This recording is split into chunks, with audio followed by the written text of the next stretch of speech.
Hello to our friends, this is Ultraviolet Morgan, and we're back for part 3 of the Gregory Scott Tarot walkthrough. Now, I looked through all the cards and then I decided I wanted to take a little bit of a peek at the book. So that's what we're going to do here now, is look at some of what the book says, because the book has some insights, and I actually feel like the book could really further the study on this book really well. So I do want to go back to the Hierophant. Guidance, it says, advice and suggestions are precious things, either offered or received. However, the best advice is always simple and to the point at its core, no matter how many layers it has outside. So that's really direct and to the point itself, right? The Lovers, love is in the air. Love is something shared. It is something selfless. It is something great. It is something invisible. Love is a miracle, plain and simple. So that's really kind of interesting. So this Lovers card, as I said before, is definitely about literally lovers and love and people who are in love. For this card, this deck, it's not really a card about sexual union. It's not a card about choices, various things that the Lovers card often does represent in tarot. In this instance, it's just what it says on the tin. Chariot, right makes might. Sometimes it is needed to take a step forward, a confident and brilliant step. Only taking a step forward, the doubts and conflicting emotions will find a balance within themselves. So they're very brief. And to me, I feel like they're stepping stones. They're not the end all and be all, the meaning of the card, but kind of a stepping stone for your exploration of understanding of the card. Now, this is really shiny. Ooh. Okay.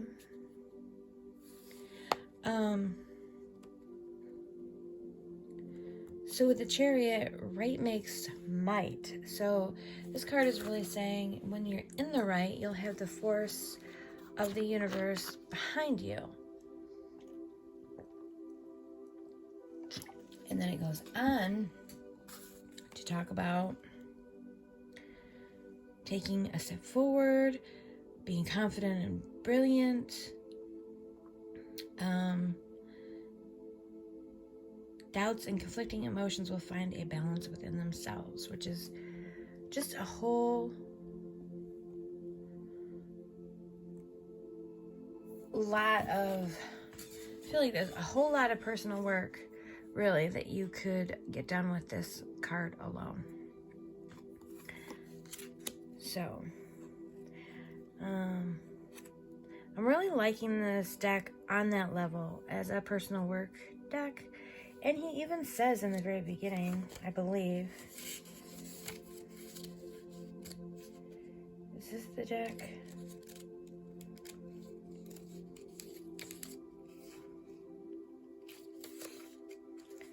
How to use the deck. It can be used in many ways. You can use it for study and understanding, which is basically kind of how I'm conceiving of it right now.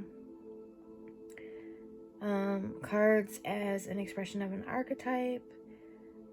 And then it says, let's make an example with the arcana called Strength, which is right where we're at. Strength is many things at the same time. It is the force to walk towards our dreams and objectives. It is the strength to stand firm, the strength to let it go and overcome your failures and limitations, the strength to help, the strength to seek aid, to give aid, the strength that surprise ourselves when we think we're at the bottom and yet we find something more to give, this and more. Even if one doesn't read tarot, stepping out of one's rushed life for a few moments to focus on concepts and expand his or her own view of it can be an extremely rewarding task. One could ask him or herself what strength is. And by understanding more of it, maybe just looking at the random drawn card, he or she can find inspiration, and through inspiration, growth. Yeah, I really do feel like this is a really good card for growth, and not exactly shadow work, but growth work, light work, in some ways. Maybe shadow work, but I kind of see it less as shadow work and more as growth work. Anyway, so there goes on some more. But I can see that the deck has that foundation for growth, what's the word I want? Self-development, growth, maybe healing. Where was I? So now we're on strength. The strength card says you are not alone. It doesn't matter what you believe in. It may be God, it may be friends, it may be loved ones, it may be your higher and deeper self, but you are not alone. It may seem so, but you are not alone. Reach out and help will come. Strength will come. And so you see that very much in this picture. And yeah. So definitely I feel like there's so much self-work you could do with this deck. For me, I'm feeling like this deck, I'll probably use it for divination, but I can definitely see it very strongly used for self-work. Now the Hermit card, the key phrase is light in the darkness. Light is easier to be seen in the darkness. What is important is easier to understand in moments of solitude or moments of trouble. While this helps little to overcome immediate problems, is very important for any future development. Also, the brightest light is the one we carry ourselves. So, tons and tons of personal reflection, journaling, growth, and a better understanding of ourselves and the tarot with this deck, I feel. The wheel, fortune turns. Things happen in cycles. There are times of bliss and times of torment. One cannot fight change. Bliss and torment are the light and the shadows of our life. They are a part of life, but they do not define us. Justice. Now this is one I was really troubled by and confused by. The image really didn't make sense. So in the book, the key word is consequences, and it says every action is connected to other actions in a chain. There are always consequences, and there is justice in this. Of course, if we act with justice, we should never fear justice. Those are some interesting thoughts.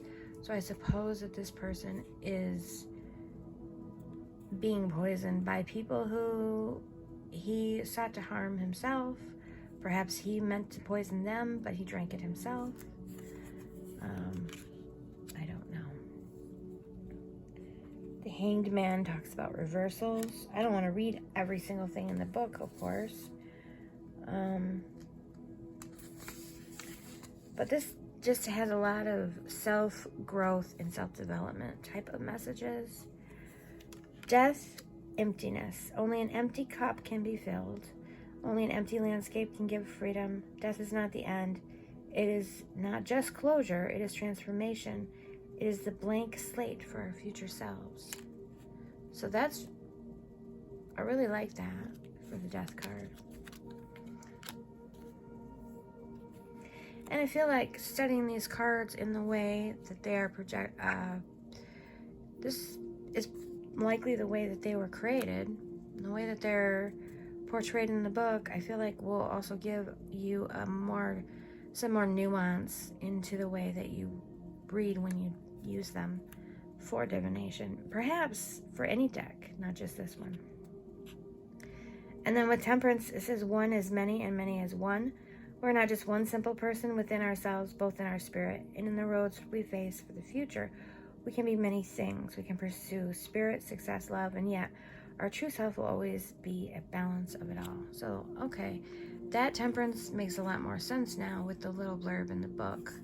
And again, it's just a small amount of information that can serve as a jumping off point for exploring our own inner world, I guess. The Devil card is talking, a keyword is blocked. Imprisoned, the strongest chains are those we have forged for ourselves. They are addictions, wounds, prejudices, and they all block ourselves from going forward.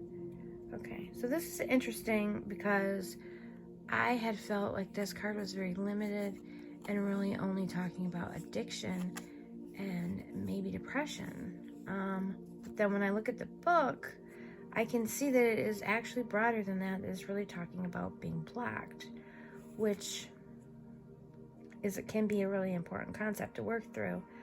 They let us like people we don't want us to be, and yet they are so hard to shake away. Well, that's interesting. Okay. So then we have the Tower card, and the keyword for that is broken. Only when something that shakes us happens, we can restart and find a new beginning. So yeah, a lot of self-development. The Star, trust in a better future. Talking about transformation, alchemical shedding of fears. The Star, oh, I said the Star, sorry. The Moon, a thorny path. When we feel lost, everything seems dangerous, and our road is filled with shadows and thorns. But they are just phantom images created by our imagination that feeds on our fears and insecurities. The moon is bright, and even in the shadow, there is light for the brave of heart. I gotta move through these a little quicker if I don't want to have further parts, I guess. With the Sun, we have the Judgment. What is important? A time of judgment is not always forced from outside. We need to be able to sometimes look at ourselves and draw a balance of what we are, what we have done, and what we have achieved. And then there's some more. Now, the World card, as I said, it says potential fulfilled. The young kid that once was the magician is all grown up.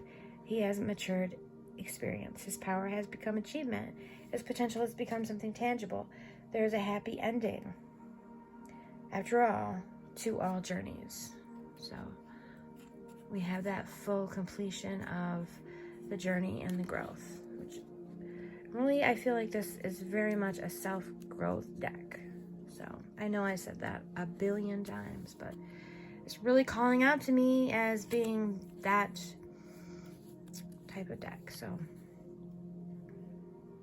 this is a deck for some inner work, some positive inner work. Ace of Cups. So when we get into the suits, there's not any type of appointment of what the suit itself represents, but it does. Ace is spiritual abundance, and all of the aces are abundance, I have noticed. So Ace is spiritual abundance. And 2 is simply love. Okay. 3 is energy of youth, which is a new take, and is interesting because even though I guess they're sort of youthful, and I'm much older, but this to me doesn't really say youth, but the energy of youth, where there's energy, there is a certain powerful and all-reaching vibe. It sparks friendships, it sparks fun, and it gives substance to beauty. I mean, I understand with youth with the 3. And again, that's one where I wouldn't have probably gotten that message without the book. But I do find it to be very helpful. The 4 of Cups is really unusual because the 4 is usually sort of rejection or disinterest. This says a magic moment. Magic is powerful, and yet it is sometimes strange. Maybe it is because it is so difficult to replicate, and magical moments, once gone, seem gone forever.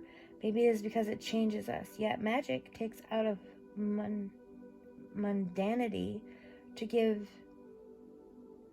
Yet magic that takes out of mundanity to give is something greater. After all, Mundanity is not so important, is it? Question mark.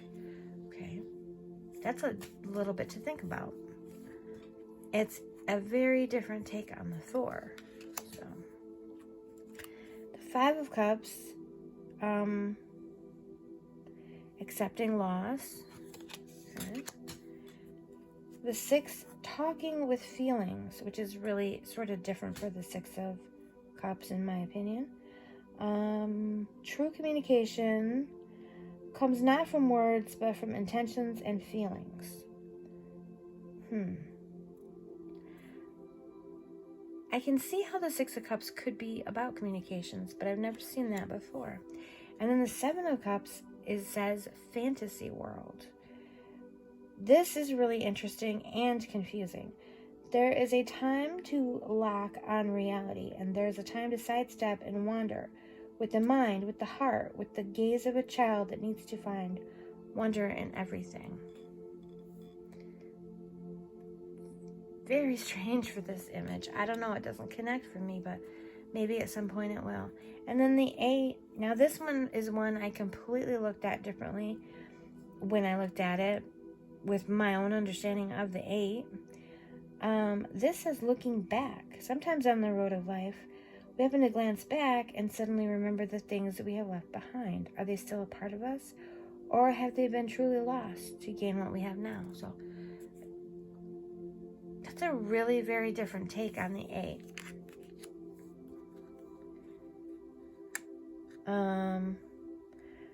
Something to cherish in the Nine. Okay, that I can see. The 10, inner and outer harmony. Yes, can see. The Page, first love. Emotional yearning. A need for love that can't be quenched. Love is a tale we need to live as a protagonist. Very interesting. The Knight, cleansing emotional action. Again, this is very different from most Knight of Cups, but it's an interesting take. The Queen, carrying emotional understanding. Okay. And the King of Cups, smiling, emotional maturity. Also a very different take on the King of Cups from what I'm used to. Now we have the Suit of Pentacles, and again, all of the aces were abundance, so the ace is material abundance. The 2 is the dance of life. Even a storm cannot sink a simple boat made of wood, while a huge iron ship would be in danger. Life is not to be suffered, but to be danced with, like a reed in the wind. So I feel like this is almost like a cone, or, I don't know, a little lesson. 3 of Pentacles, we have crafting, creating by your own effort. And 4, we have obsession. 5 is exclusion, which certainly makes sense. And 6 is a reign of good things. 7 is reap what you sow, which is pretty much what I said. 8 is creative soul. So while 3 is about crafting, 8 is about being creative, not just in a mechanical act of work, but infusing what we do with our spark of life. Okay? The Peace of Abundance for the 9 of Pentacles. And the 10 is a moment in time. So that's interesting. The Page of Pentacles, indigence, material yearning. Again, that's really very different. Knight of Pentacles, temptation. Again, different. Queen of Pentacles, richness, material understanding. Okay. And the King, now this also reminds me of the, traditionally the 9 in some ways. The King is opulence and material maturity. All right. So with wands, we have creative abundance in this ace. The world is in your hand. Gates of fortune. Happiness. Training. That is what I assumed. The herald.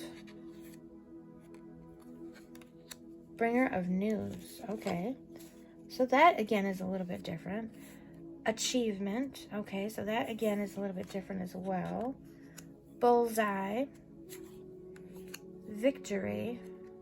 So again, different. A lot of different takes on the cards. We have joyful burden. Another very different take. Page is longing and creative yearning. I can see that. The knight is sweating and creative action. Okay. Queen performing creative understanding. Okay. And the king is triumphing creative maturity. So we do know that the wands are about creativity, creative abundance, creative yearning. Okay. And the material of the ace. And then you'll hear the word material in all of the court cards. The ace was material abundance, the page was material yearning, king material action, queen material understanding, and king material maturity. So you see that repetition and that pattern there. So now with the suit of swords, intellectual abundance.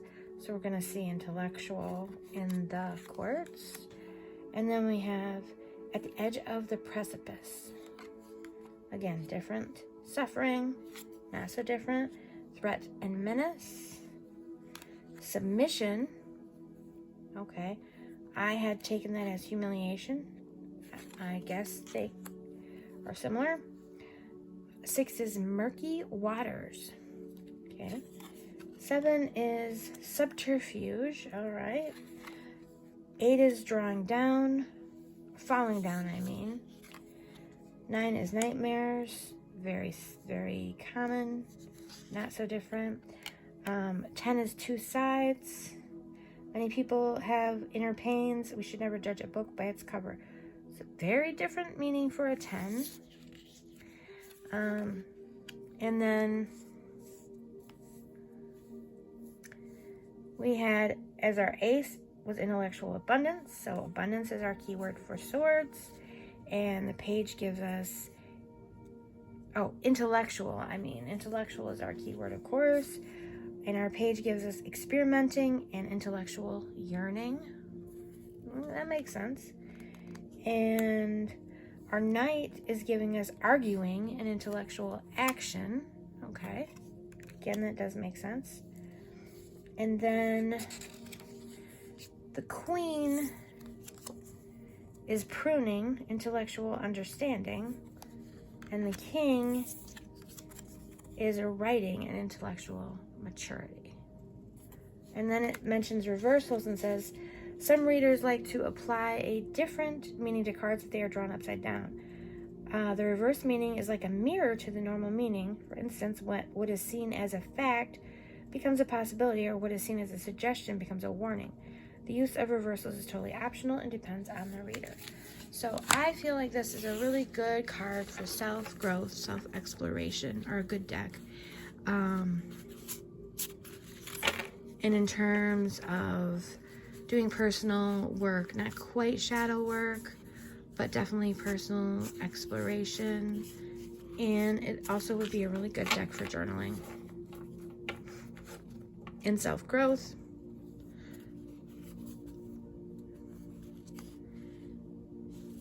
I recommend the book, even though it's just a couple of sentences for each one and a little bit of other information.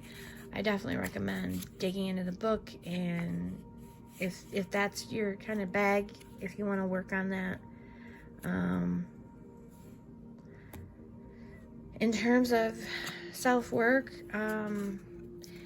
or even if you just really want a better understanding of the cards, because some of them go in a really different type of direction from your standard RWS, which of course you can just continue to pin your old definitions onto these cards, but I feel like that is kind of a poor way to use different decks. I feel like it's always about the new growth and new information that I can obtain from the deck. So before I run out of time again, thank you for watching, and until next time, be sure to like and subscribe, comment down below, and click on the bell. Until next time, tarot friends, be well.